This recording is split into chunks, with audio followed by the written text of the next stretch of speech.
A tam se vždycky říkalo, že štěstí, když je unavené, tak sedne i na vola.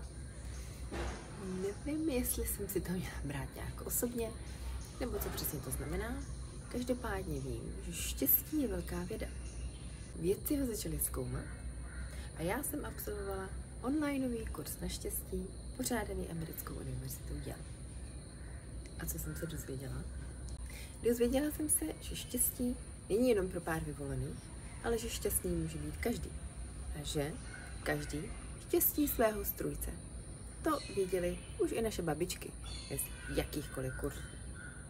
Co jsme ale asi úplně nevěděli, je to, že naše mysl si s náma hraje a používá na nás různé triky. A ne všechny věci, které nám podsouvá, jsou pravda.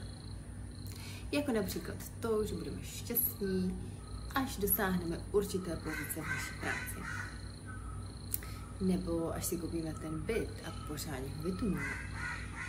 No a nebo až si koupíme tu super novou kabelku. Tak pak už fakt budeme šťastní. Možná jo, ale jak dlouho nám to bude trvat? Jak dlouho nám bude trvat, když objevíme novou kabelku a ten byt, no zas tak úplně ideální to není. A nedej bože, aby nás pozvala sousedka na návštěvu.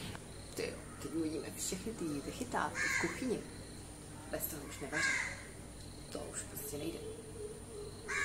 Taky.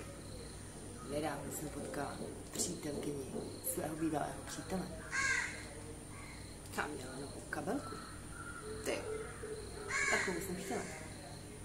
Ale takže já si teď koupím ještě daleko lepší, aby viděla, jakou udělala chybu, že mě opustila.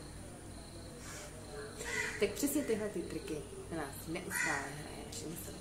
Podsouvá nám věci, které vlastně ani vůbec nechceme. A když už je koupíme, tak nám ta radost z nich moc dlouho nevydrží.